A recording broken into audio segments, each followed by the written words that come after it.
Bismillahirrahmanirrahim. Alhamdulillahirabbil alamin.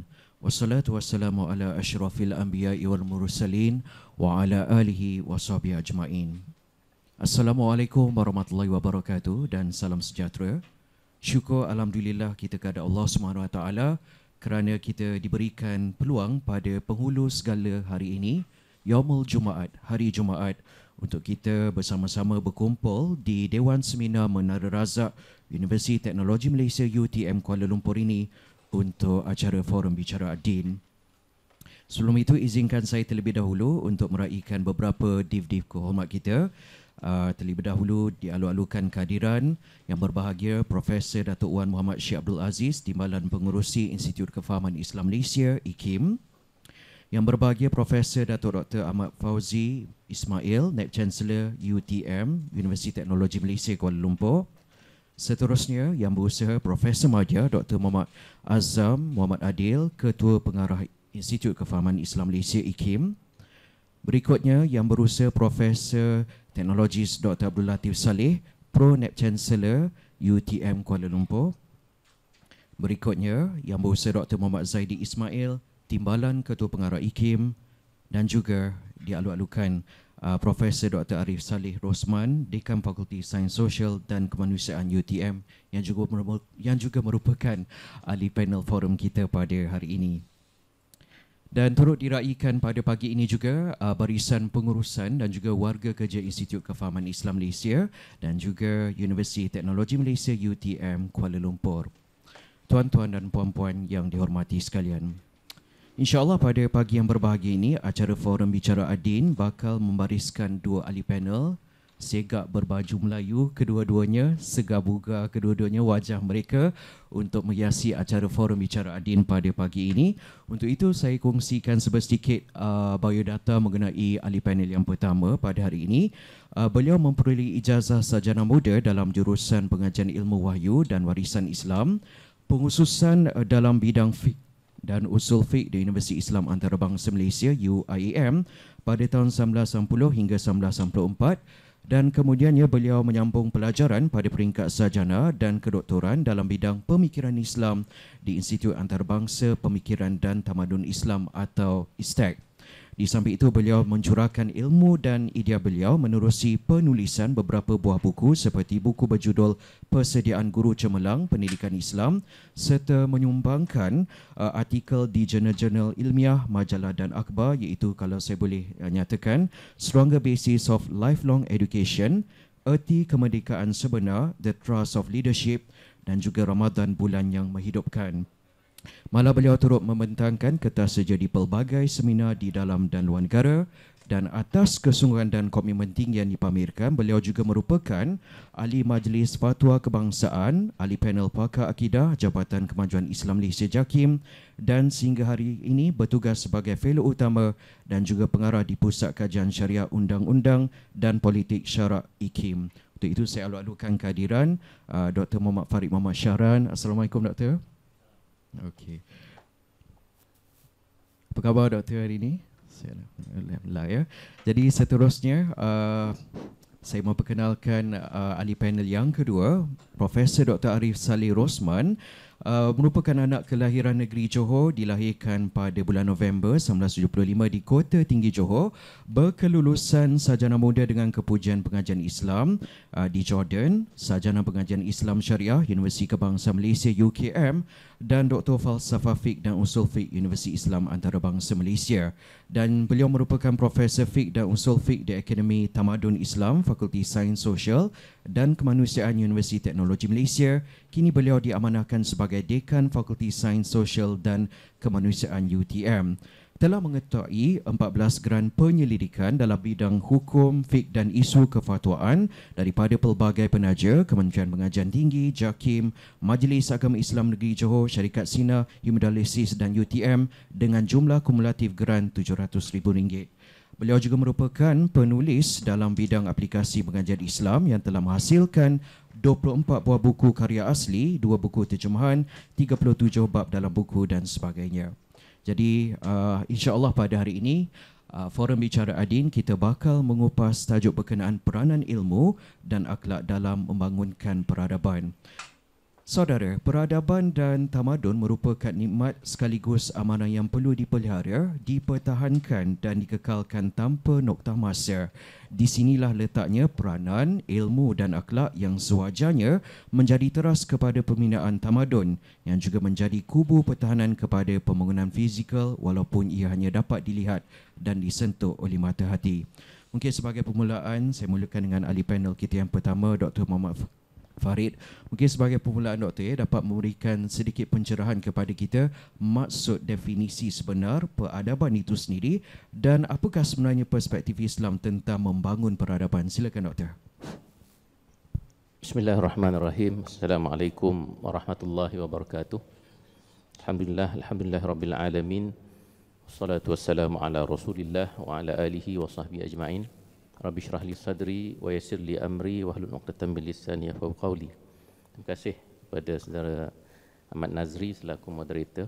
Yang saya hormati rakan ahli panel Profesor Arif, yang amat-amat dihormati yang bahagia Datuk Wan Muhammad Sheikh Abdul Aziz, Profesor Datuk Dr. Ahmad Fauzi Ismail, Profesor Madya Dr. Azam Adil, Profesor Dr. Abdul Latif Saleh, Dr. Zaidi selaku timbalan pengurusi, seterusnya semua hadirin dan hadirat yang dihormati sekalian. Terima kasih atas kesempatan yang diberikan berkaitan dengan persoalan yang dibangkitkan oleh saudara moderator berkaitan dengan peradaban, ta'rifnya dan bagaimana kita melihat orang Islam, bagaimana kita melihat pembangunan sebuah peradaban. Kalau kita lihat peradaban ini atau yang disebut sebagai civilization di Barat ditakrifkan secara umumnya sebagai tahap ketinggian satu-satu pembangunan insan atau manusia.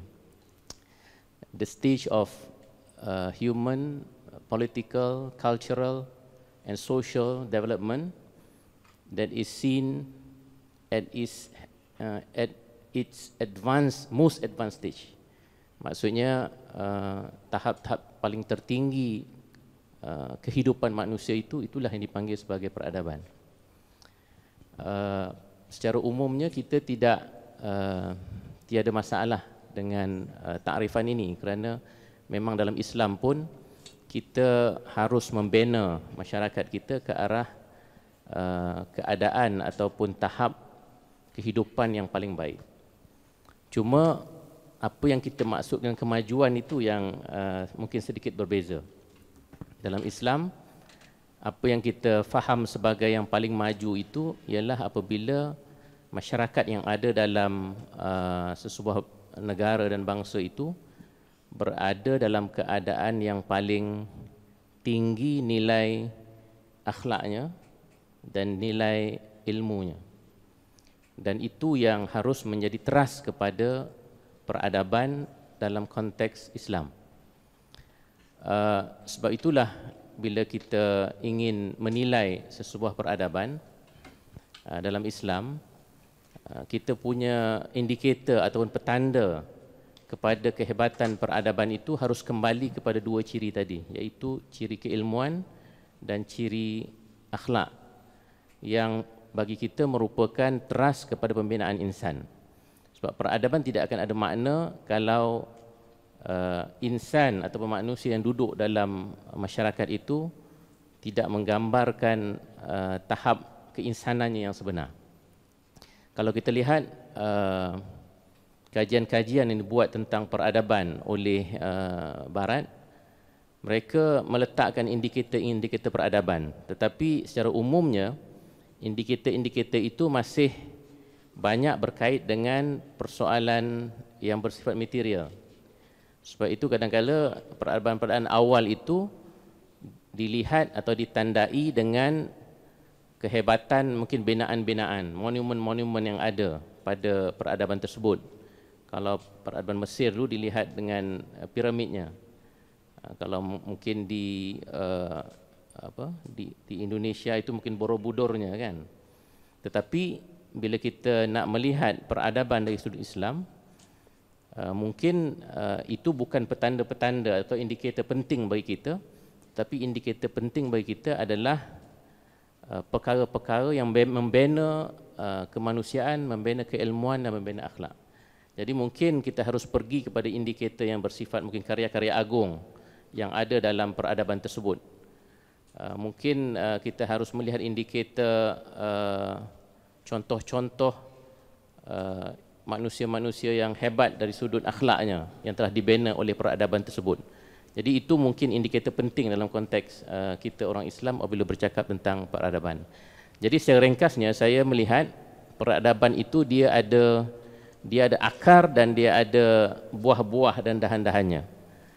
Mungkin dari sudut petanda-petanda atau indikator yang disuarakan ataupun diketengahkan oleh pengkaji-pengkaji barat itu merupakan buah-buah kepada peradaban. Tetapi akar peradaban itu tetap kembali kepada akliyah manusia, pembinaan akliyah manusia. Dan sebab itu dalam Islam kita harus melihat akar itu dengan lebih penting. Dan tadi kita bercakap tentang result ataupun impact kepada satu-satu kita punya aktiviti ilmiah. Bagi saya result yang berbentuk kefahaman itu juga harus kita lihat sebagai satu impact yang besar. Kalau masyarakat keliru tentang perkara-perkara besar dalam kehidupan mereka seperti agama, nilai, ketuhanan, maka itu juga merupakan satu impact yang sebenarnya tidak membawa kepada pembinaan peradaban yang tinggi. Jadi saya ingat mungkin itu pandangan awal saya tentang makna peradaban. Terima kasih. Ya, terima kasih Dr. Farid atas penjelasan dari segi makna peradaban dan juga dalam konteks perbincangan kita pada hari ini menerusi forum bertajuk Peranan Ilmu dan Akhlak dalam Membangun Peradaban. Generasi muda pada hari ini mampu membina peradaban jika peradaban pendidikan berjaya dibina dan perkara itu merupakan asas yang perlu ada dalam membentuk pendidikan yang sistematik dan seiring dengan perkembangan semasa. Seterusnya, Profesor Dr. Arif, mungkin mohon pandangan Prof sendiri, apakah sebenarnya peranan para pelajar dan warga Universiti Amnya untuk membangun peradaban dalam konteks pada hari ini? Silakan Prof. Bismillah. Assalamualaikum warahmatullahi wabarakatuh. Terima kasih kepada saudara Mat Nazri yang berbahagia, Datuk Wan, Datuk Fauzi, Naib Chancellor UTM. Saya biasa gelar Datuk Naib Chancellor ni Mursyidul Am saya lah. Okay. Penasihat, memberi pandangan. Bahagia Dr. Profesor Madya, Dr. Wan Azam, sahabat lama dan guru saya. Banyak belajar daripada beliau, undang-undang perbandingan semasa beliau di UiTM dalam seminar-seminar. Okay, Prof Latif, rakan satu taman Prof, okay, walaupun duduk di JB, Prof Latif di KL. Okay, sahabat lama saya, ahli panel Dr. Farid. Kami bersama-sama sebagai fellow fatwa kebangsaan semenjak 2013. Okay, alhamdulillah sampai sekarang. Dan semua pegawai-pegawai kanan universiti, pegawai kanan IKIM. Dan alhamdulillah pada pagi ini diberi peluang oleh Allah SWT. First time ni Datuk cakap dengan orang IKIM ni kan, bicara adin tu. Impaknya tinggi tu. Jadi alhamdulillah lah, terima kasih Harzaif Kesis menginisiatifkan perkara ini dan menjadi asbab untuk saya berkumandang di Radio IKIM insya-Allah. First time. Baik, jadi bicara kita pada hari ini berkenaan dengan peradaban, dan kita di UTM ini pusat peradaban tu memang masyhur lah. Satu di KL ni Azif Kesis kita guna peradaban. Di UTM JB kita guna Akademi Tamadun Islam. Jadi dua-dua istilah kita pakai. Peradaban pun kita guna, okey, di Azif Kesis, dan tamadun kita guna di Johor Bahru. Okay, bicara kita berkenaan dengan bagaimana peranan yang Saudara Mat Nazri biasa dengar dalam radio, dapat live hari suara sama macam live dan dalam radio pun sama. Berkenaan dengan apa peranan pelajar universiti berkenaan dengan membina peradaban berteraskan kepada ilmu. Jadi jika kita menelusuri sejarah, okay, manusia pertama yang Allah Subhanahu Wa Taala turunkan ke muka bumi untuk mengimarahkan muka bumi ni. Itu Nabi Adam alaihissalam. Walaupun ada kajian-kajian yang menyatakan bahawa sebelum Nabi Adam itu ada makhluk-makhluk yang seumpama manusia, itu kita keluar daripada perbahasan itu. Cuma kita mengatakan bahawa Nabi Adam yang menjadi Nabi yang pertama diutuskan oleh Allah Subhanahu Wa Taala, dan Allah menyatakan sebagaimana dalam Al-Quran, wa 'allama Adam al-asma' kullaha. Allah Subhanahu Wa Taala mengajarkan kepada Nabi Adam ini al-asma' yang ditafsirkan oleh para ulama sebagai asas kepada ilmu-ilmu. Sebagai satu bentuk persediaan Nabi Adam alaihissalam yang Allah lantik sebagai khalifah. Inni ja'ilun fil ardi khalifah. Aku jadikan Adam ini sebagai khalifah di atas muka bumi. Okay. Jadi Nabi Adam alaihissalam, Allah berkalkan kepada baginda ilmu al-asma'. Dan dengan ilmu itulah Nabi Adam alaihissalam mula membina peradaban dan ketamadunan manusia. Ketamadunan Bani Adam. Mungkin ketamadunan Bani Jin itu lebih awal. Itu kita di luar konteks, sebab jin pun ada tamadun dia. Dia ada peradaban dia yang tersendiri. Dia ada teknologi dia yang tersendiri. Okay. Tapi yang kita bicarakan ini adalah peradaban Bani Adam. Okay. Anak Adam. Jadi Nabi Adam alaihissalam Allah utus beserta dengan ilmu, menggambarkan bahawa betapa pentingnya ilmu itu dalam membina ketamadunan manusia. Dan Dr. Farid menyebutkan tadi bahawa dalam kita membina peradaban, antara aspek yang paling penting ditekankan adalah pembinaan individu, diri seseorang. Okay. Kerana individu-individu inilah yang akan mencorakkan apakah jenis dan bentuk peradaban dan ketamadunan, sama ada secara fizikalnya ataupun secara kerohaniannya. Jadi sebab itu kita kaitkan pula dengan wahyu pertama yang Allah SWT turunkan kepada Nabi Muhammad SAW. Okay. Apabila Nabi berada di Gua Hira, yang para ulama menyatakan sebagai satu persediaan untuk Nabi SAW mencari hakikat hubungan Tuhan dan hamba, untuk mengenal Tuhan. Maka Allah SWT turunkan wahyu pertama di Gua Hira. 5 ayat awal surah Al-Alaq. Okay. Bismillahirrahmanirrahim. Iqra' bismi rabbikal ladzi khalaq. Khalaqal insana min 'alaq. Iqra' wa rabbukal akram. Alladzi 'allama bil qalam. 'allamal insana ma lam ya'lam.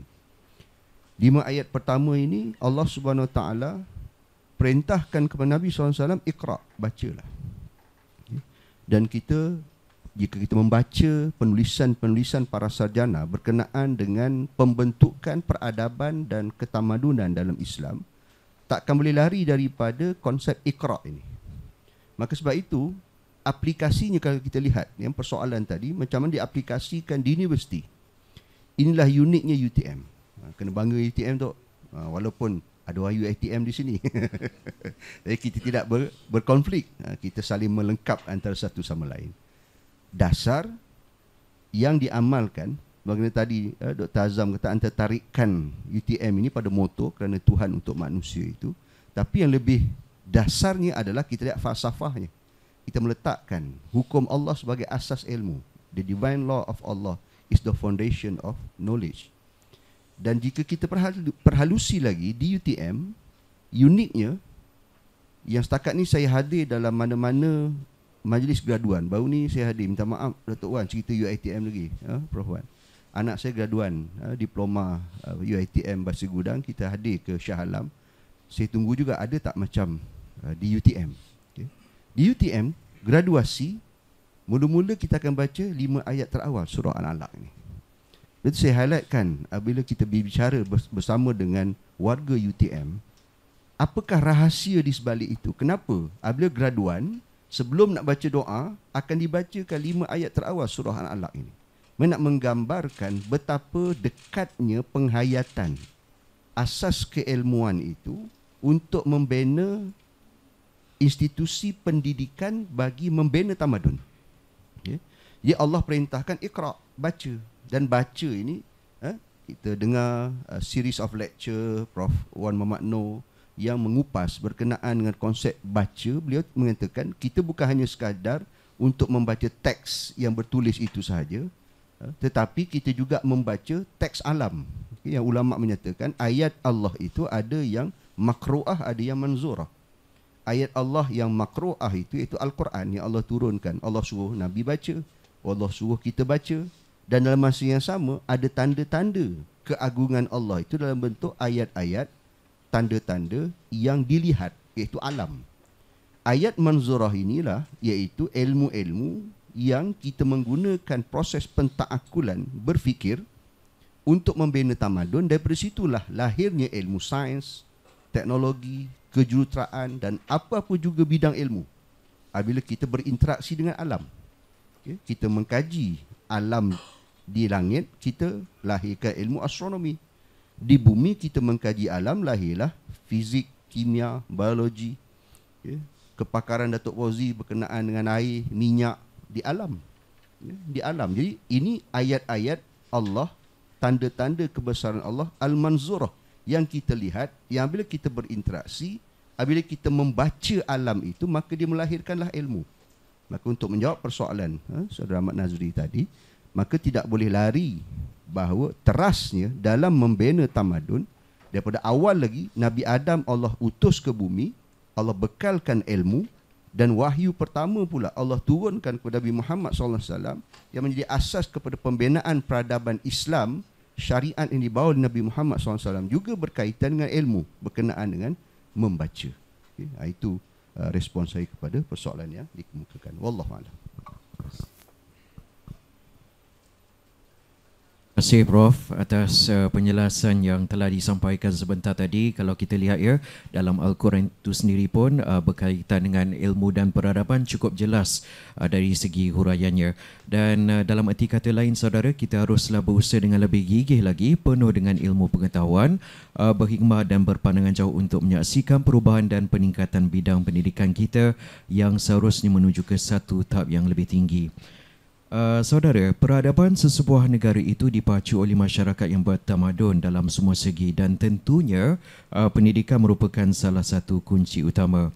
Jadi kalau kita lihat ya, Dr. Muhammad Farid selaku ahli panel forum pada hari ini, kita lihat lambakan media sosial yang wujud ketika ini ya, seperti Twitter dengan Instagramnya, dan yang terkini ada saja istilah seperti AI, Artificial Intelligence dan juga ChatGPT.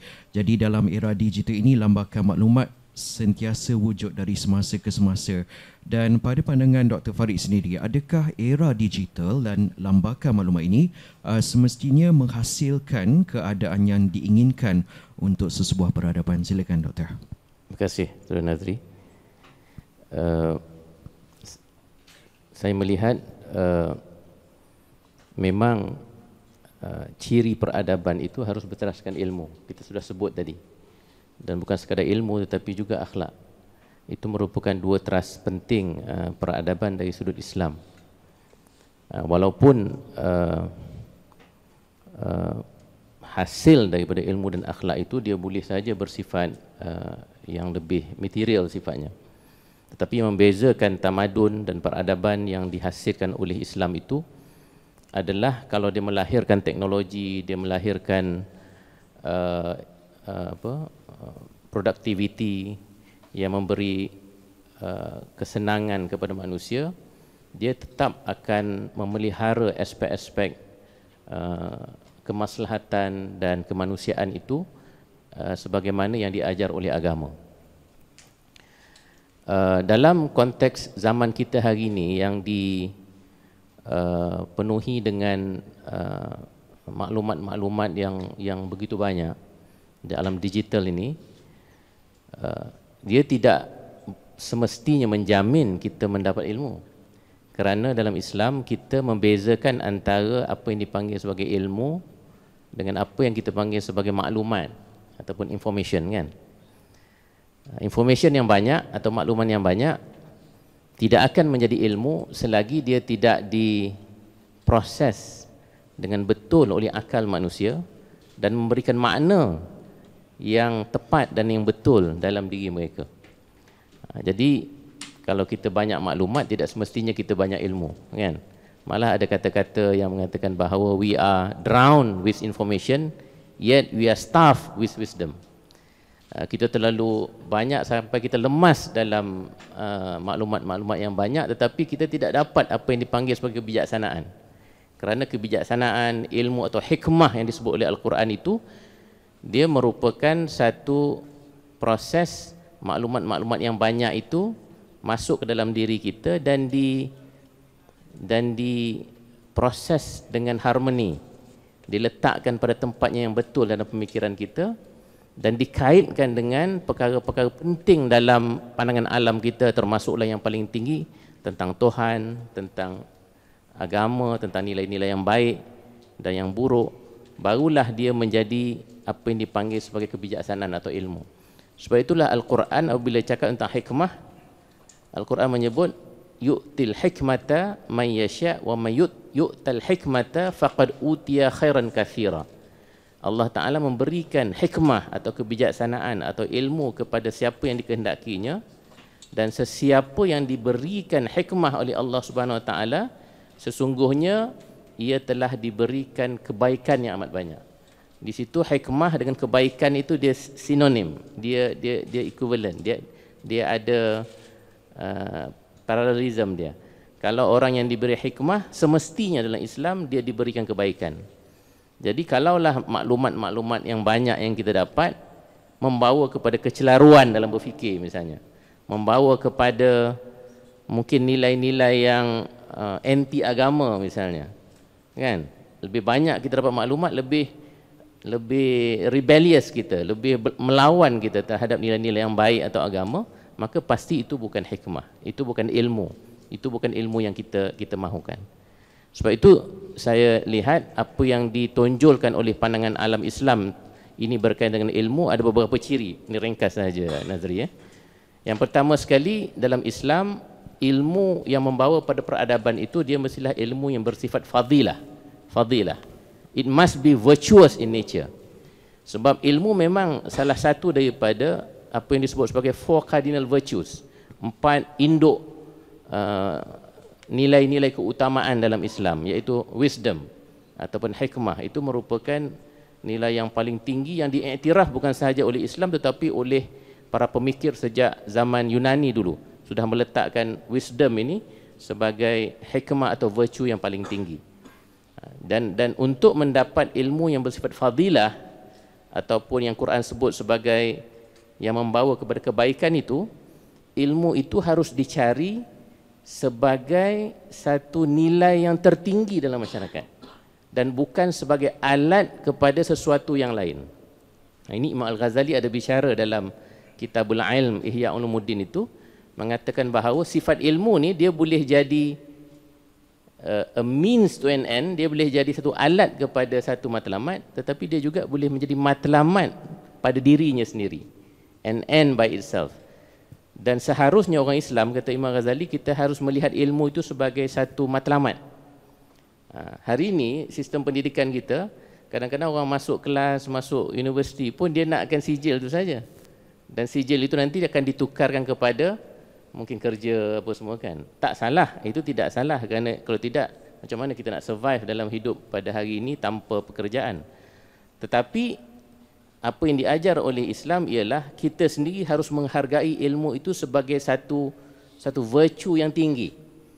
Dapat ilmu itu sendiri sudah menjadikan kita tercerah, kan? Kita menjadi seorang yang begitu bercahaya. Al-ilmu nurun wa nurullah la yu'ta lil 'asi, kata Imam Syafi'i. Ilmu itu cahaya, dan cahaya Allah itu tidak akan masuk kepada orang-orang yang kotor jiwanya.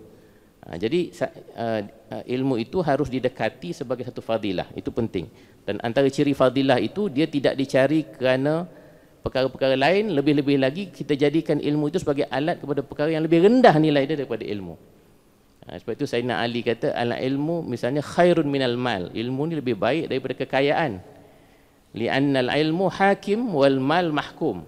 Kerana ilmu itu dia hakim, dia yang menentukan apa yang baik dan apa yang buruk. Sedangkan harta ni kita yang kena menghukum dia. Kita kena letak dia kat sana, dekat sini, kena simpan, kadang-kadang kena curi, kadang-kadang kita rugi. Sedangkan ilmu tidak pernah rugi kerana dialah yang akan menjadi menjadi neraca dan juga cahaya kepada kita untuk kita melihat hakikat-hakikat dan kebaikan-kebaikan. Jadi sebab itulah susah nak membina kefahaman bahawa ilmu ini fadilah. Sebab hari ini ilmu semua dilihat sebagai alat. Barat bercakap tentang knowledge is power. Again, dia menjadi satu means to an end kan. Ilmu itu digunakan untuk menjajah, ilmu itu digunakan untuk mungkin menzalimi orang lain. Sedangkan dalam Islam ilmu itu diangkat bukan oleh manusia tetapi diangkat oleh Allah Subhanahu wa taala. Yarfa'illahu allazina amanu minkum wallazina utul ilma darajat, kata Allah. Allah mengangkat martabat orang yang beriman dalam kalangan kamu dan orang yang berilmu itu dengan darajat-darajat yang tinggi. Jadi kehebatan ilmu ni bukan kehebatan social convention, dia bukan dibuat oleh masyarakat, tetapi dia diangkat oleh pencipta kita sendiri, iaitu Allah Subhanahu wa taala. Dan satu dua lagi Nazri, ilmu yang membawa kepada peradaban itu ialah ilmu yang memberikan makna yang benar dan bukannya kekeliruan, macam kita sebutkan tadi. Kan, maknanya kena ada guru lah, kan, tak boleh ilmu ni main YouTube saja kita punya sumber, ataupun Wikipedia, yang lebih-lebih lagi sekarang ni artificial intelligence. Chat GPT pun boleh bagi kita satu thesis yang dah lengkap dah. Bagi tajuk saja dia dah boleh provide assignment ataupun thesis yang sudah lengkap. Tapi kita entah tak tahu banyak mungkin fakta-fakta yang tidak betul dalamnya. Kerana apa? Kerana dia bukan datang daripada sumber yang kadang-kadang yang benar dan lagi. Dan akhir sekali Nazri, ilmu yang membawa kepada peradaban yang benar itu dia mesti dicari dengan ikhlas dan dengan kesungguhan. Hari ini disebabkan oleh banyak kepentingan-kepentingan lain yang mendasari ilmu kita, kita sudah tidak lagi bersungguh-sungguh mencari ilmu kerana kehebatan ilmu itu sendiri. Imam Al-Ghazali mengingatkan kita, dia kata al-ilmu la yu'tihi nisfahu hatta tu'tihi kulluka. Ilmu itu tidak akan memberikan dirinya kepada kamu walaupun separuh sebelum kamu memberikan seluruh diri kamu kepadanya. Maknanya kalau tak sungguh-sungguh, kalau half-hearted saja dalam belajar, mungkin separuh ilmu pun kita tak dapat. Tetapi kalau kita memberikan sepenuhnya diri kita kepada ilmu, insya-Allah dengan izin Allah, dengan niat yang ikhlas, Allah Ta'ala akan memberikan apa yang dipanggil fadilah ilmu itu kepada kita. Wallahu a'lam. Terima kasih Dr. Farid. Dalam arti kata lain, saudara, hargailah dan manfaatkanlah ilmu yang kita perolehi. Dan sebenarnya apabila kita memperolehi sesuatu sumber itu, kita perlu menyelidikinya dulu seperti mana yang telah dinyatakan oleh Dr. Farid sebentar tadi dari segi kesahihannya dan juga kebenarannya. Aristotle pernah berkata, adab dan sopan lebih penting daripada makan dan minum, manakala Hamka pula pernah berkata, kecantikan yang abadi terletak pada keelokan adab dan ketinggian ilmu seseorang, bukan terletak pada wajah dan pakaiannya. Malahan Nabi Muhammad SAW pernah berpesan, jagalah dirimu dengan baik-baik, usahakanlah kemuliaanmu, kerana engkau dipandang manusia bukan kerana rupa, tetapi kerana kesempurnaan budi dan adab. Dan sesungguhnya petikan-petikan ini jelas menunjukkan bahawa adab dan akhlak ialah elemen yang sangat penting dalam kehidupan. Akhir sekali saya beralih pula kepada Profesor Dr. Arif. Mungkin dapat doktor berikan sedikit pencerahnya, memandangkan hari ini rata-rata yang berada di Dewan Seminar kita ini terdiri daripada warga universiti. Mungkin dapat doktor perjelaskan dari segi apakah perkara-perkara yang perlu diberi perhatian oleh warga universiti, khususnya dalam soal peranan dan pemupukan akhlak demi agenda yang lebih besar, iaitu pembinaan peradaban Islam itu sendiri. Silakan doktor. Prof. Bismillahirrahmanirrahim. Allahumma salli ala sayyidina Muhammad wa ala alihi man walah. Terima kasih kepada saudara moderator, rakan saya Dr. Farid, dan seterusnya tuan-tuan puan-puan yang dirahmati oleh Allah SWT sekalian. Kita berpindah pula kepada persoalan adab untuk kita lihat apakah perkaitan di antara ilmu dan adab. Baik. Jadi saya nak kembali kepada asas yang sama yang saya nyatakan tadi. Kita merujuk kembali kepada 5 ayat terawal yang Allah SWT wahyukan kepada Nabi Muhammad SAW. Okay. Jadi kalau kami di UTM ini, apabila kita dah katakan tadi, kita meletakkan wahyu pertama ini sebagai satu simbol untuk difahami oleh seluruh warga Akademia UTM, maka kita perlu faham hubungan di antara Iqra yang menjadi suruhan kita menuntut ilmu dengan qaid atau ikatannya. Allah SWT tidak hanya sekadar menyuruh hambanya membaca, tetapi Allah meletakkan syarat. Membaca itu bagaimana? Iqra bismi rabbikal ladzi khalaq. Bacalah dengan nama Tuhanmu yang mencipta. Jadi jika kita boleh explore daripada sudut pentafsiran dengan nama Tuhan, dengan nama Allah, ia menjadi suatu rujukan teras hubungan adab seorang hamba dengan pencipta. Allah SWT menjelaskan antara asas-asas yang perlu kita faham dalam usaha pencarian ilmu ini. Jadi usaha cari ilmu, Iqra, kita membaca, sama ada kita baca tadi adalah ayat-ayat Allah yang termaktub, ayat-ayat makru'ah, iaitu Al-Quranul Karim, atau ayat-ayat Allah yang bersifat dilihat, ayat manzurah, itu alam semesta yang Allah cipta yang melahirkan pelbagai ilmu-ilmu sains, teknologi dan seumpamanya. Dia mesti diikat dengan yang Dr. Farid sebut tadi, antara ciri ilmu yang bermanfaat, yang mendatangkan hikmah kebijaksanaan itu. Poin yang terakhir tadi adalah ikhlas. Jadi bismillah dengan nama Allah itu, dia adalah merupakan satu simbol kepada hakikat keikhlasan, dan ikhlas itu adalah antara penghayatan adab akhlak yang tertinggi yang tak semua makhluk mampu, sehingga iblis mengiktiraf orang ikhlas ini sebagai seseorang yang iblis surrender, dia angkat tangan. Dia bersumpah dengan Allah, iblis bersumpah dengan Allah. Fa bi'izzatika la ughwiyannahum ajma'in illa ibadaka minhumul mukhlasin. Dengan keagunganmu wahai Tuhanku, aku akan sesatkan semua anak cucu cicit Adam ni, melainkan hamba-hambamu yang ikhlas. Jadi ikhlas adalah antara penghayatan akhlak yang tertinggi, yang sehingga iblis pun surrender, dia tak mampu dah. Okay. Dan tingkatan-tingkatan keikhlasan itu para ulama bincang. Okay. Daripada awalan sampailah kepada tahap yang tertinggi, dia mempunyai tingkatan-tingkatan. Namun begitu, kalau kita nak kaitkan dengan pembinaan tamadun, jadi bila kita menuntut ilmu dalam membina tamadun, dan dari sudut kita di universiti ini, kita menuntut ilmu, pelbagai ilmu. Sebab itu perintah Allah itu Iqra, Allah suruh kita baca. Jadi sebagai warga akademia, sama ada di universiti ataupun di IKIM, kita terlibat sama dalam bidang-bidang keilmuan ini. Perlu disedari bahawa kita berada di dalam satu ruang yang sangat mulia kerana kita melaksanakan perintah Allah SWT.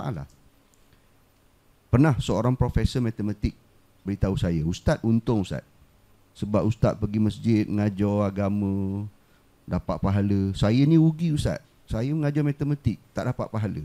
Saya kata, Prof salah, Prof silap. Tanpa matematik, banyak ibadat yang tak boleh dilaksanakan. Sebab itu bila kita telah dipisahkan antara ilmu secara sekular itu dipisahkan, maka sebab itu ada sarjana-sarjana yang di luar pengajian Islam melihat keilmuan yang mereka ceburi itu tak ada kaitan dengan agama. Sebenarnya semua ilmu itu daripada Allah SWT.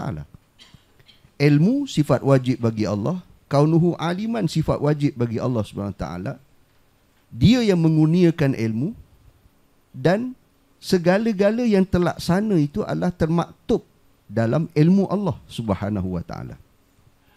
Dia tak kira apa-apa ilmu. Jadi kita sedar. Baik. Jadi kesedaran ilmu itu iaitu untuk melahirkan individu ilmuwan yang berakhlak. Dan nak menghasilkan ilmuwan yang berakhlak ini, kita perlu hayati 5 ayat terawal surah Al-Alaq itu. Allah suruh kita baca Iqra bismi rabbikal ladzi khalaq. Khalaqal insana min alaq. Iqra wa rabbukal akram. Allah ulang sekali lagi, baca dan Tuhanmu yang maha pemurah.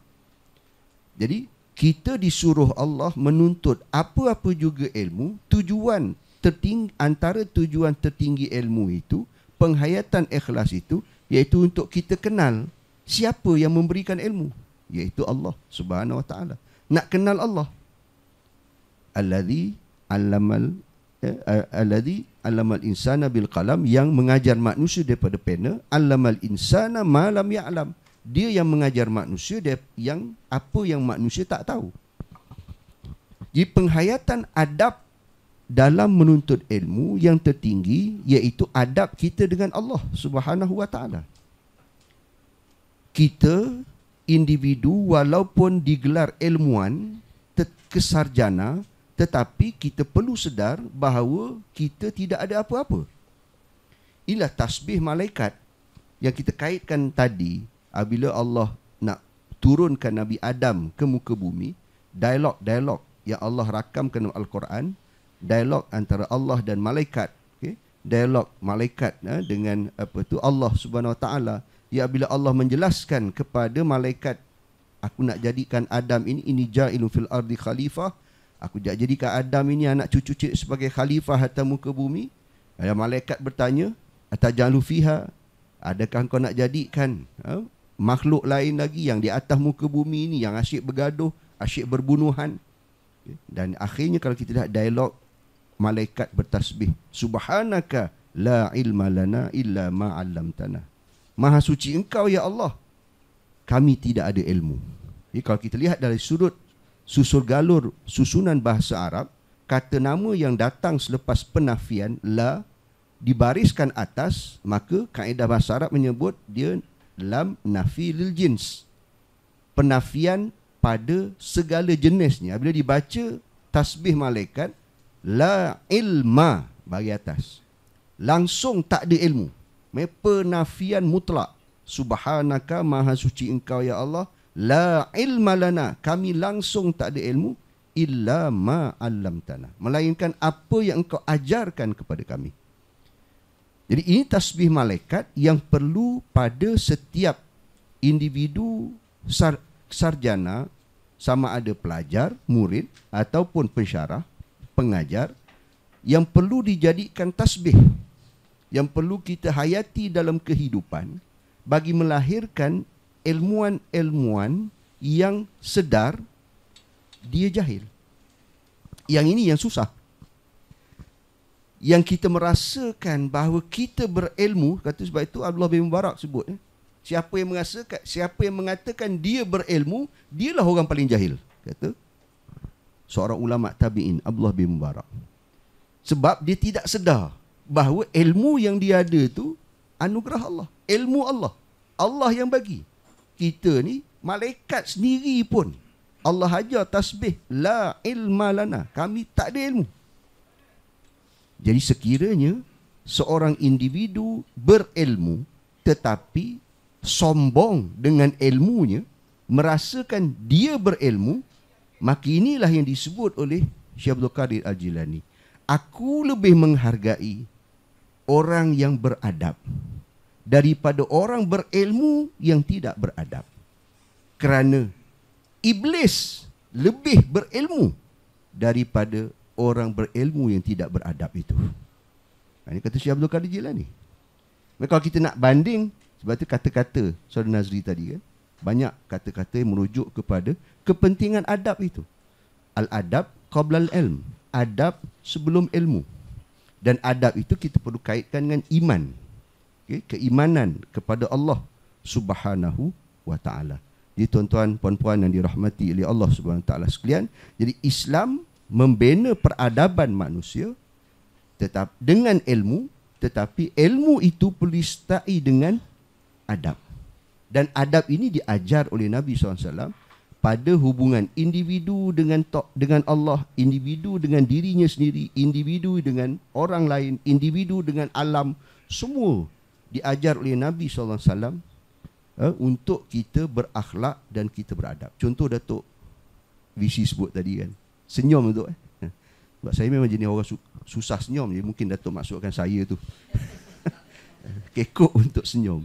Saya pun belajar macam mana senyum yang terbaik. 1, 2, 3. 3 tu kan. Belajar dalam public speaking. Okey. Senyum yang Nabi sebut. As-sadaqah apa tu? Ibtisamuka, senyum kamu kepada saudara kamu itu adalah sedekah, Nabi kata. Penzahiran adab. Okay. Apabila kita menuntut ilmu, contoh dalam pembinaan adab ni, kalau kita boleh baca karangan Syekh Birgibi. Birgibi seorang ulama Turki abad ke-16, meninggal tahun 1573. Beliau banyak menulis berkenaan dengan komen-komen beliau kepada tahap adab masyarakat Osmaniyah waktu itu yang semakin merudum, semakin tidak elok. Dan kesannya kita lihat 1573 Birgibi meninggal dunia, akhirnya Osmaniyah semakin lemah dan semakin lemah. Kesan daripada beliau memerhatikan dari sudut bagaimana beradabnya seseorang itu dengan manusia lain, hubungan beradab seorang itu dengan Allah Subhanahu wa taala. Jadi jika kita duk merasa kita betul, kita berilmu, kita rasa kita betul, orang lain salah, maka itulah maksud iblis di dalam diri kita. Sifat keakuan, aku. Sebab tu iblis tak nak sujud kepada Nabi Adam, sebab dia kata ana khairun minhu, aku lagi baik daripada Adam. Iblis berilmu, kata Syekh Abdul Qadir Jilani. Ilmu dia lagi hebat daripada kita. Dia pernah duduk syurga. Dan tu kita tak, belum lagi tu walaupun roh kita asal daripada syurga, dia tak pernah duduk. Tapi iblis duduk dan dia dapat ilmu pula, bukan kaleng-kaleng punya ilmu bersama para malaikat. Kehebatan ilmu tanpa adab, kata Syekh Abdul Qadir Jilani, lebih baik aku lagi respect iblis kalau gitu. Kalau hanya sekadar ilmu tanpa adab. Jadi nak menjawab persoalan tadi, sebagai warga akademia, kita perlu sedar, semakin merasakan diri kita bodoh, maka disitulah semakin kita kenal hakikat diri dan kita kenal siapa Tuhan. Ma'rifatullah yang Allah sebut dalam ayat kelima surah Al-Alaq itu, allamal insana ma lam ya'lam. Dialah yang mengajar apa yang manusia itu tak tahu. Jadi kita rasa tak tahu. Tahu sesuatu, kembalikan kepada Allah, maka tanda syukur, la in syakartum la azidannakum. Kalau kamu syukur, aku akan tambah. Allah akan bagi tambah lagi ilmu, semakin tinggi ilmu, semakin beradab, sebagai tanda kita kenal Allah, taat perintah Allah, semakin malu bahawa kita sebenarnya tak ada ilmu.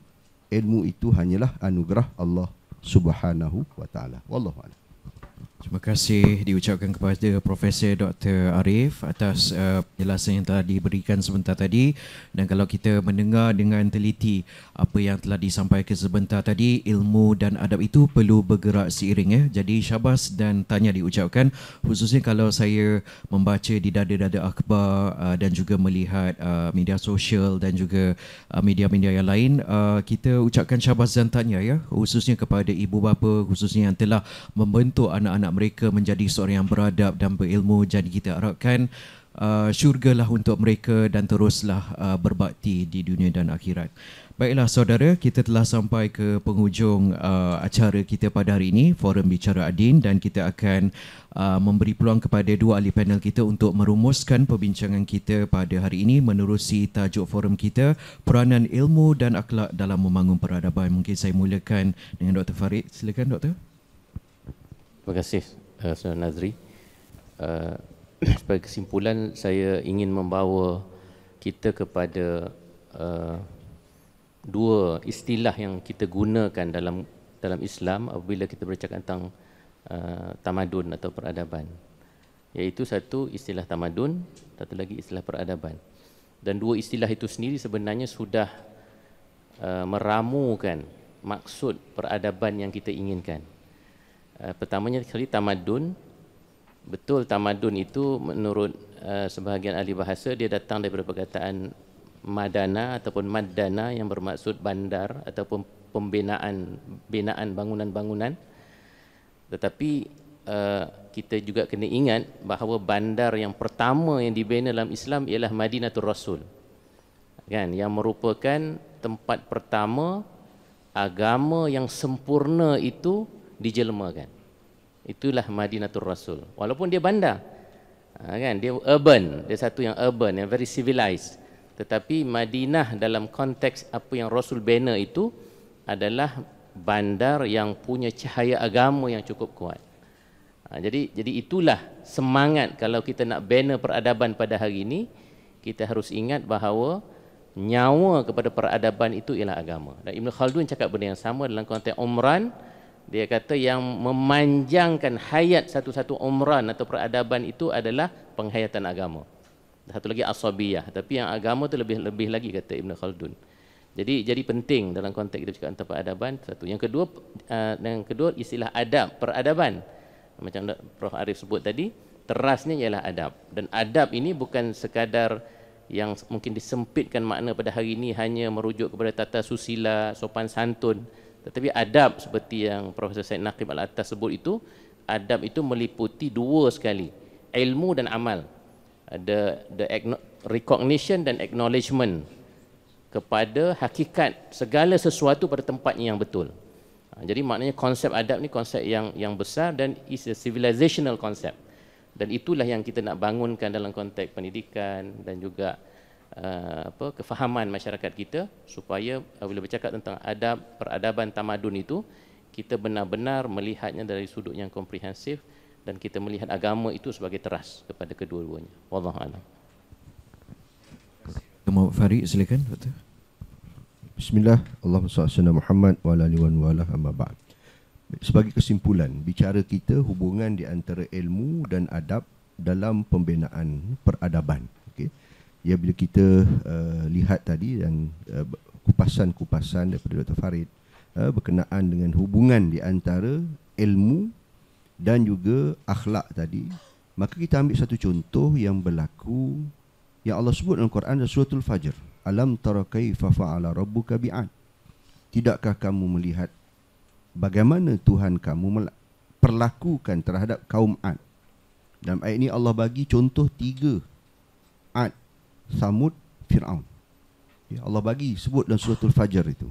Dan kalau kita baca sejarah ini, mereka dari sudut ketamadunan hebat, luar biasa.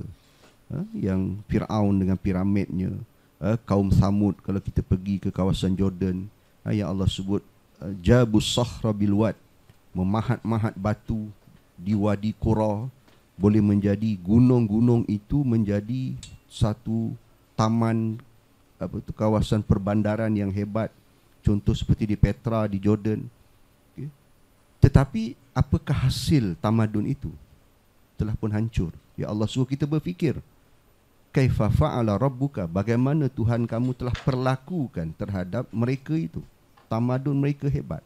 Jadi kita adakah mahu mengulangi sejarah itu? Punca kehancuran mereka kerana tidak beradabnya mereka dengan Allah Subhanahu Wa Taala. Itu perkara asalnya. Tidak mentauhidkan Allah itu tanda tak beradab dengan Allah, tidak berakhlak dengan Allah. Dan mereka membawa kerosakan yang Allah Subhanahu Wa Taala sebut, fa'aktharu fihal fasad. Mereka buat banyak kerosakan.